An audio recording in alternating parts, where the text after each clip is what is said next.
So I'm going to split this over probably 2 or 3 episodes because it would be a bit overkill otherwise. So I'll probably split the work on the car over 2 episodes, and maybe a third one, well definitely a third one, which looks at a comparison, try and get a comparison, use some of the track footage, because I've just done a track day with the new diff and camber arms. It's more around the diff. I want to see how much different it accelerates, because I can't really directly compare lap times because the track day I've just done was in the wet, so hopefully I can at least try and compare the acceleration. I think it's going to be pretty difficult to say exactly what tools I used for this, plus the different sizes depending on what stuff you've got on your car. So I think I had a 24mm and a 26mm spanner for the particular rear camber arms that I bought. Need all your usual stuff, deep sockets. Seem to use an 18mm socket quite a lot for various parts of the suspension. I think there was a 21 in there as well for the diff, if I remember right. Breaker bar, that was handy. Torque wrench, yeah, selection of pry bars. The one that finally worked for me was this one, which I don't know how big that is. 18 inches long. I think, like I was saying before, I probably, in hindsight, I would grind it back probably to about there, so it's nice and thick for that notch. Yeah, there wasn't anything particular in there, nothing unique, just all usual stuff. There was 2, so it's like a female torque bit, which is an E12 for all the bolts on the drive shaft and prop shaft. What was the other thing? Oh, that Allen key socket, whatever they're called. That was a HW14. That was for the diff, for the drain and fill plugs for that. Use some penetrant, soak in the prop shaft, blowtorch for loosening. I tend to use a blowtorch on most bolts, providing there's nothing flammable around them, just to try and stop them shearing off. And then just all your normal stuff for getting the car in the air. Trolley jack, axle stands. I think that was it. Yeah, like I said, it will vary depending on which bits of this you're doing and whether you've got any aftermarket stuff on it. Okay, so I've got the backup and some axle stands, and I've got the wheels off obviously, and I've just sprayed some penetrating fluid on either end of this lower control arm. Don't know, but leave that to soak for a bit. Hopefully these bolts will undo. They look really rusty, so I might have to attack them with some heat. See how we get on. So this is what I've bought.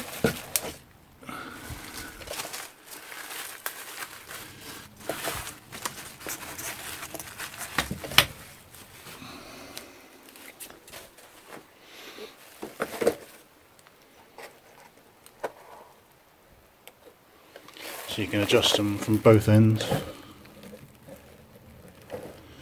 They're about £45 I got them off eBay. What brand is it?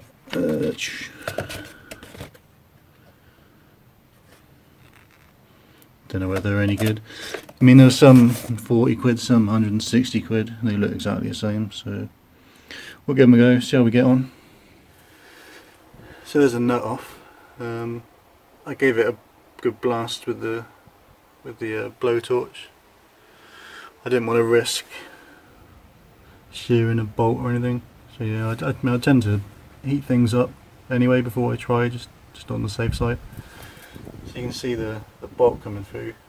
It's got like a weird channel on top, so you can't turn it. So that's the rear right done. That was 18mm both sides, although I don't suppose you need to hold the back of it because the bolt can't turn anyway. But yeah, the nut I took off is 18mm. So this bolt's 18mm as well. You can't really get a socket on it very easily.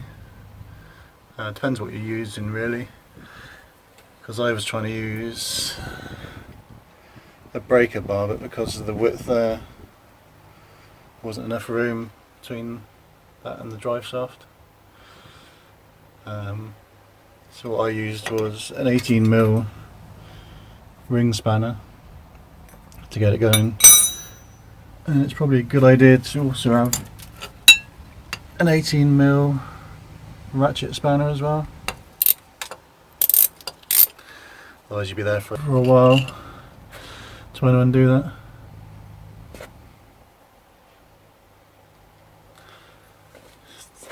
I think I haven't done it enough to pull out, but I think I probably have to completely take out this one first to take the tension out of it. It's quite a peculiar setup, this bolt. Just blow the hub. So it's like a weird off-center circular bit. There's that channel, and then there's like this is actually a washer type thing that sits on there. Not sure why exactly it's got all this set up. Maybe it's to stop it being able to undo itself, I don't know. So yeah, there's your bolt, that washer and the nut. So I had to jack it up a bit just to line everything up to make the bolt come out easy, take all the tension out of it. So there's the old control arm, I'm going to call it the lower control arm, don't really know what it's called, probably not that, but so this is the one I've taken off. What I'll probably do is the new one, I'll probably start off by making it the same length as the old one, maybe a fraction more, put it back together and see what camera I've got. I've just fully unscrewed both ends so you can see how much thread there is. There's a fair bit.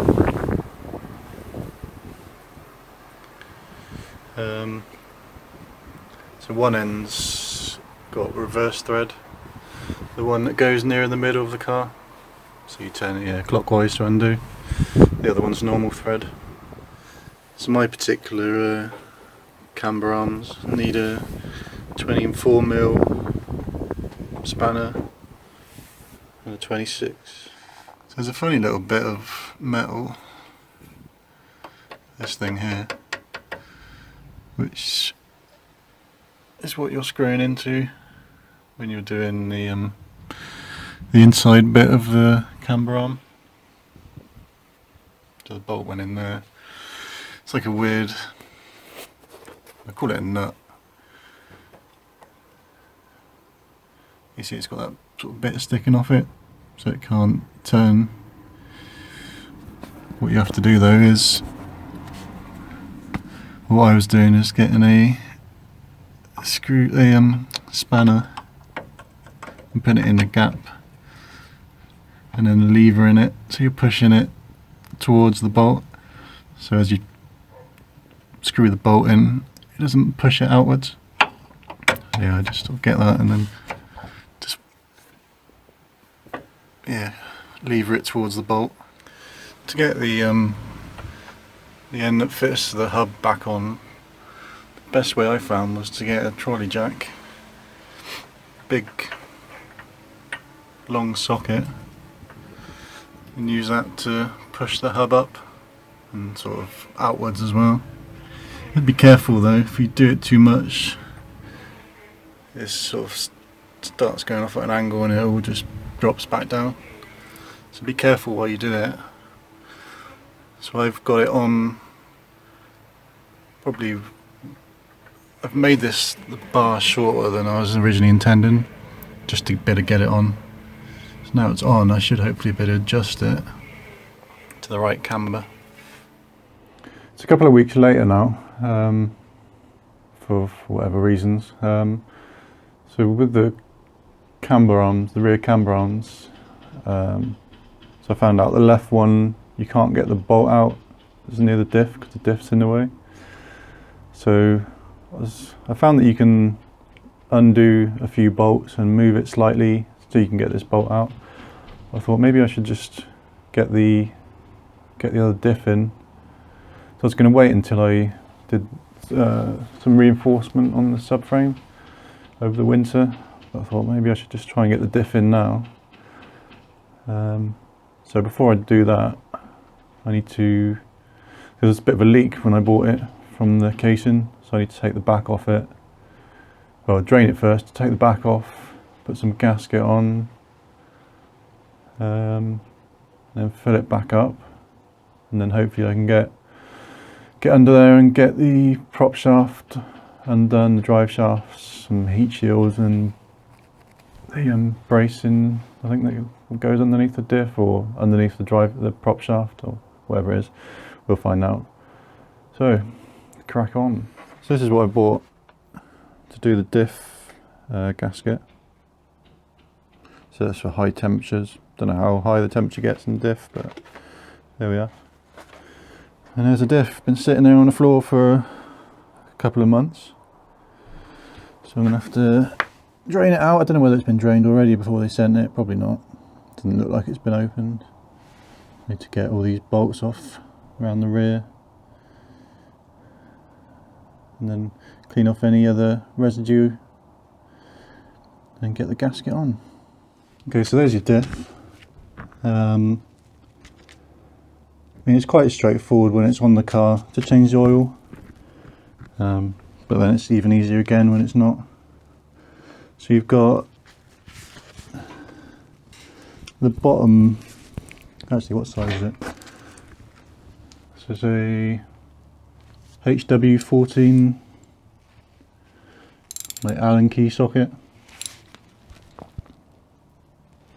which there's the bottom one, which is the drain hole. I sprayed these before with lubricant just to help them undo. So there's your drain one. This is the rear of your diff. There's your fill one there. It's like at a slight angle pointing down. So I've loosened them both already. Just put on top of these ramps just to make it a bit easier to drain it.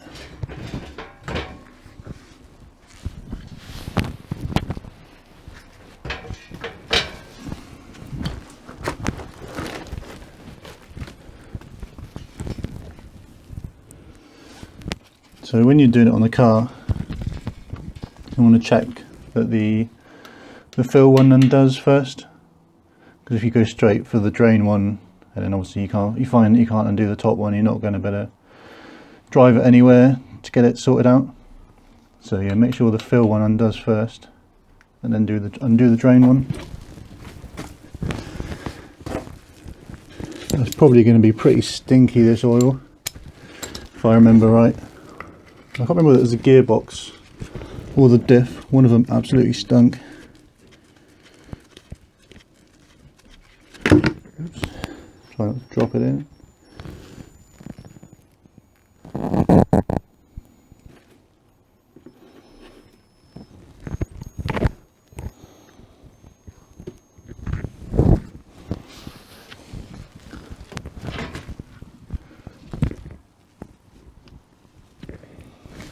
So it's probably not coming out very fast because I haven't taken the fill one out.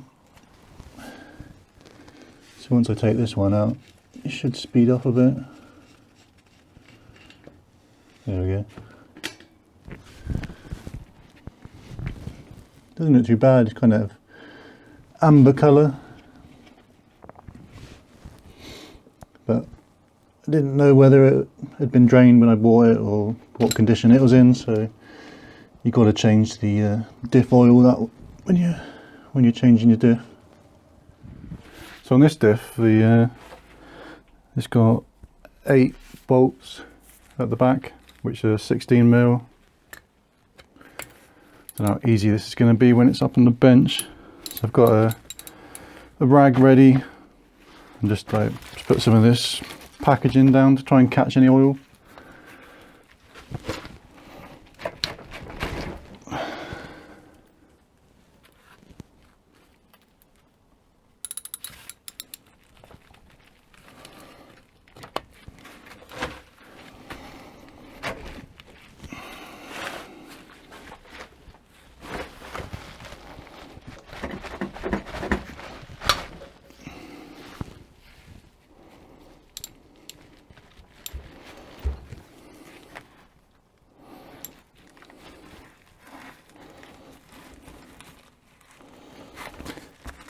Pretty gunky.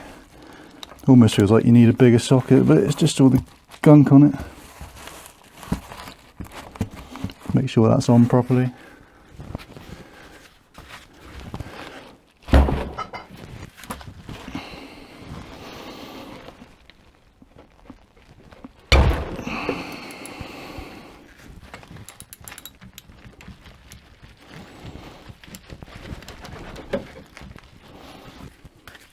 Doesn't want to come off now. You can see it's starting to leak a little bit.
It's weird, the washers are very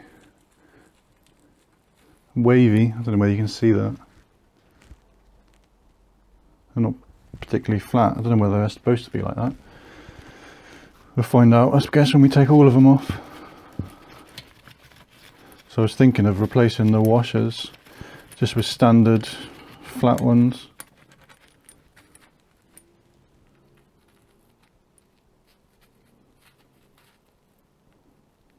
Yeah, these kind of seem wavy.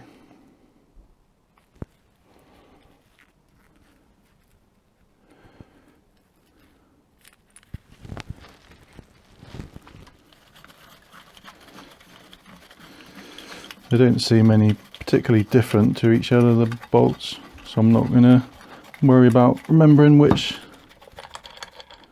one's which. They all look the same length.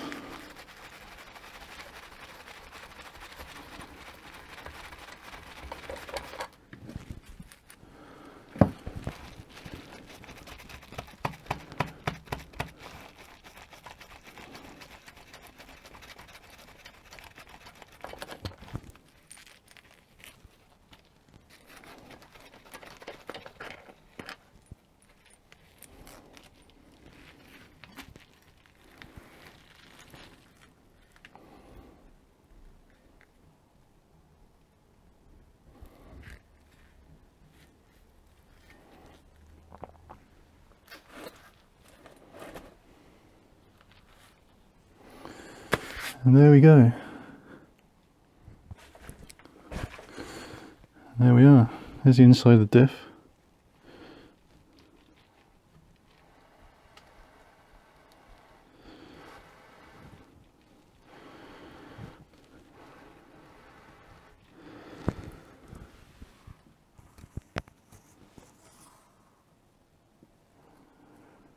I mean, I'm no expert in differentials. It's the first time I've actually seen one inside. It all looks pretty tidy in there. Looks like it could have been machined yesterday.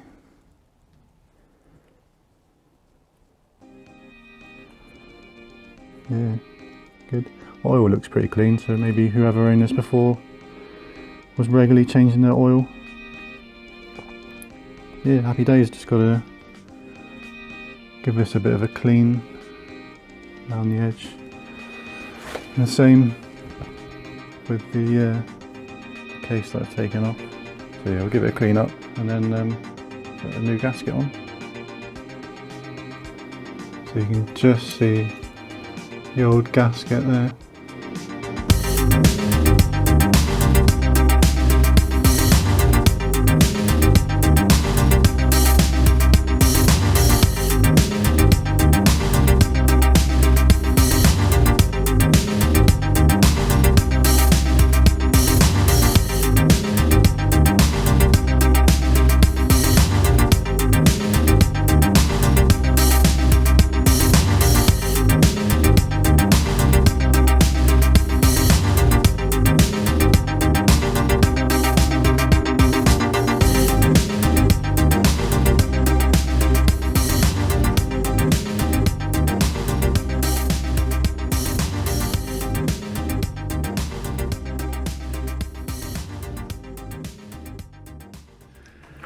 I've cleaned it as best as I can.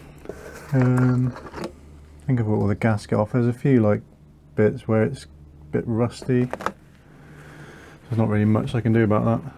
Some of the bits of the gasket in the corners are pretty well stuck on. Just going to go down around with a bit of white spirit. Just try and degrease it a bit.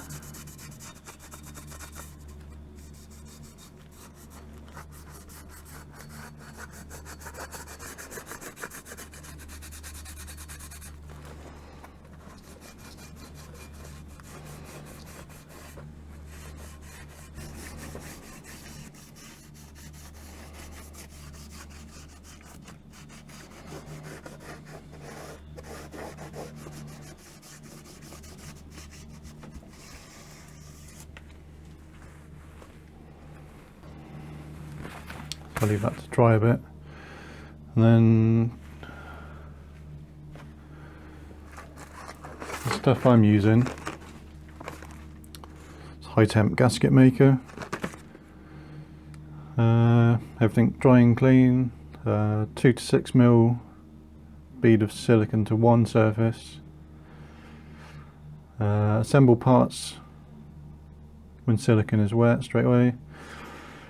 Finger tighten until material starts to squeeze out around flange. Leave to dry for 1 hour before tightening to torque specs, and then allow 24 hours before you fill it up. So that's pretty straightforward. Just leave that for a bit. Okay, apologies for not filming everything. Unfortunately, because I wasn't planning on doing this, my car's not up particularly high, so it's not that easy to film. The front's not up at all as well. So what I've done is, if I've got enough room to do anything. So I've undone those pair of support brackets for the exhaust. There's one there, and the other one's come off. Oh, it's just there on the floor. So those are 13mm bolts. So the exhaust. Apologies for this video. So there's a bit of movement in the exhaust now. So I've taken I've taken off the support that you would normally have going round where the prop shaft meets the diff. There's a support, which you can see over there. So you've got two 13mm bolts on either side, nearest the middle, and then you've got an 18mm bolt either side,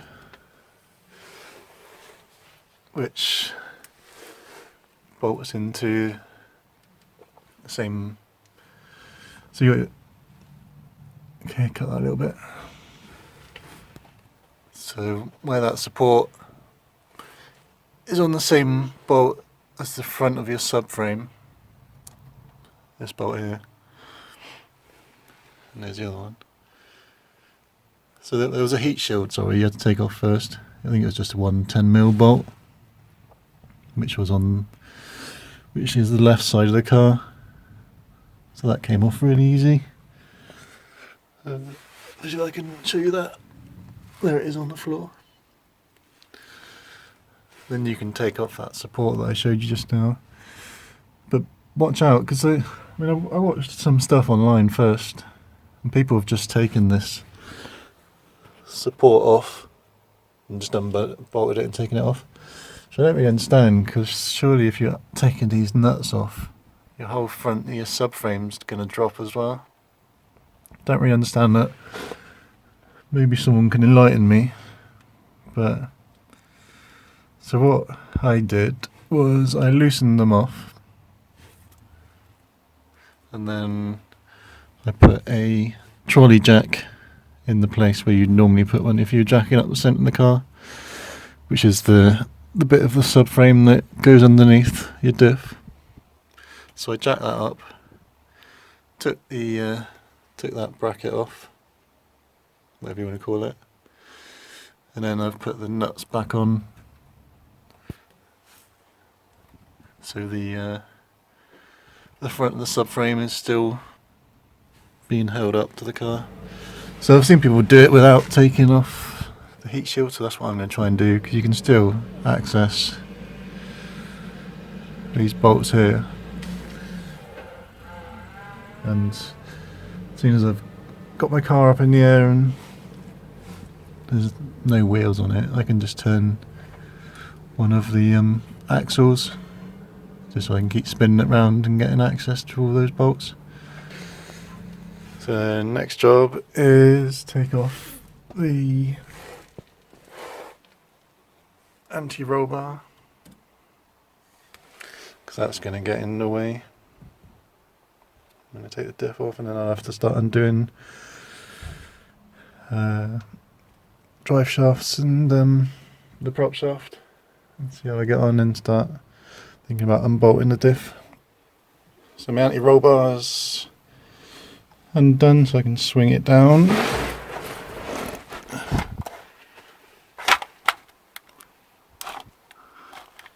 So that can swing down, so hopefully the diff will be able to come out.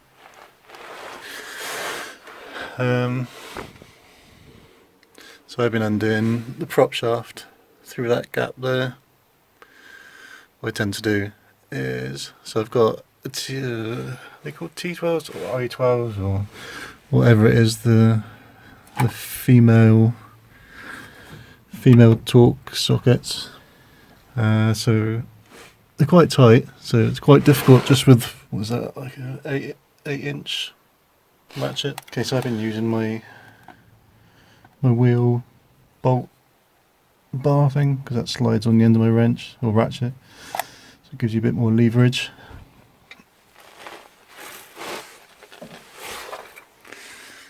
So it's 6 to undo.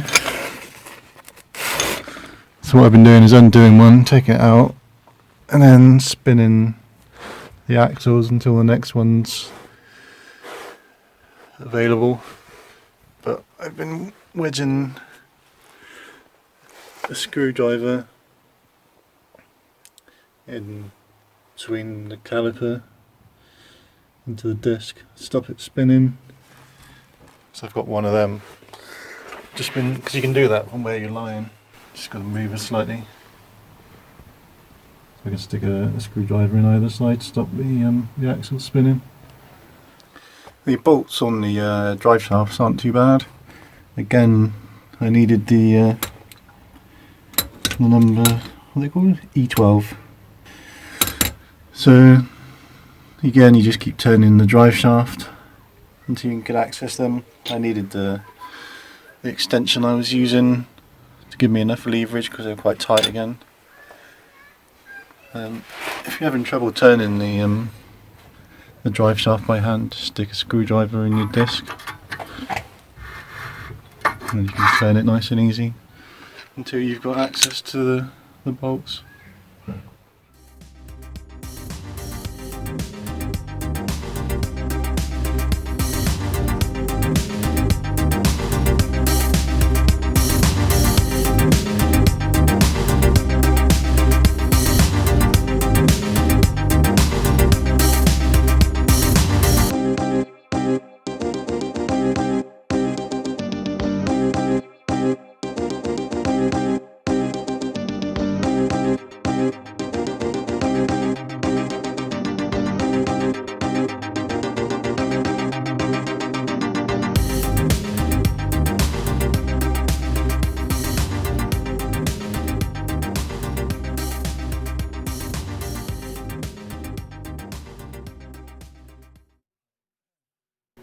Right, it's a new day.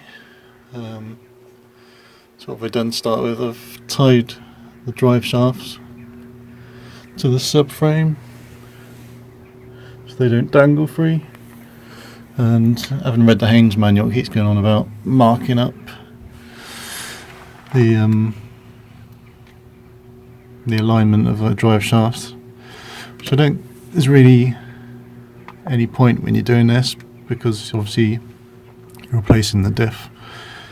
So anyway, doesn't hurt to do it in case I'm completely missing something. So I've marked up the alignment of the diff and the drive shaft, and I've done the same with the prop shaft as well.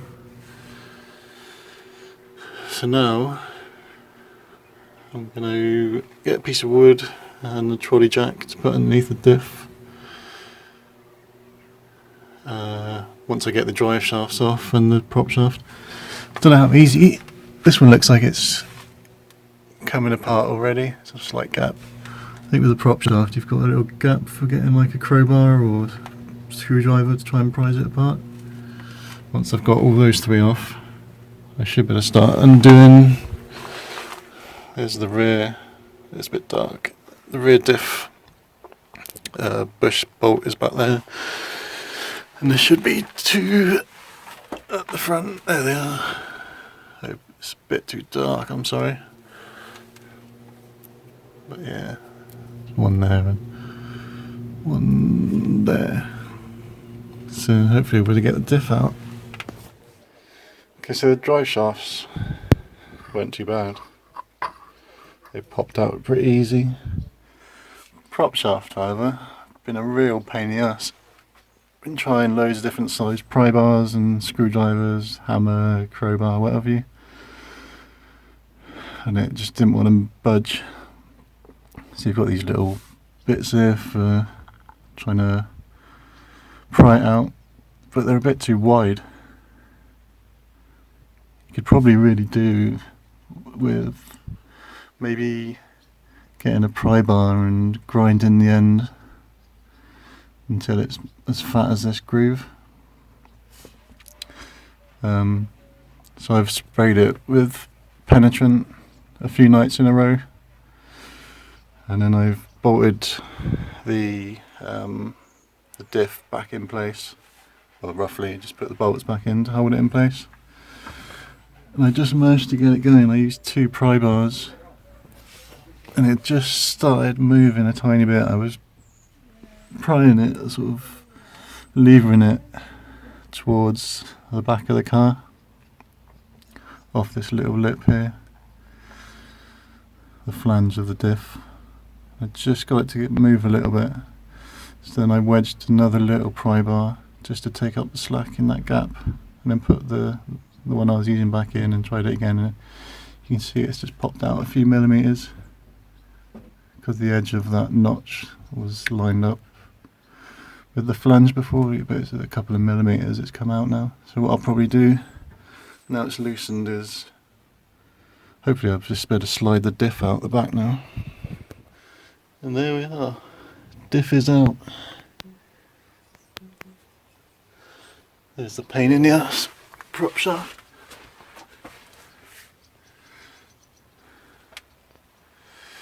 Probably a good time at the moment to check the subframe for any cracks. I'll do it better with I'll get a light in a minute and have a proper look. So what I did was use put a cushion on my chest so I could lower the diff down. It's a bit awkward to get it out.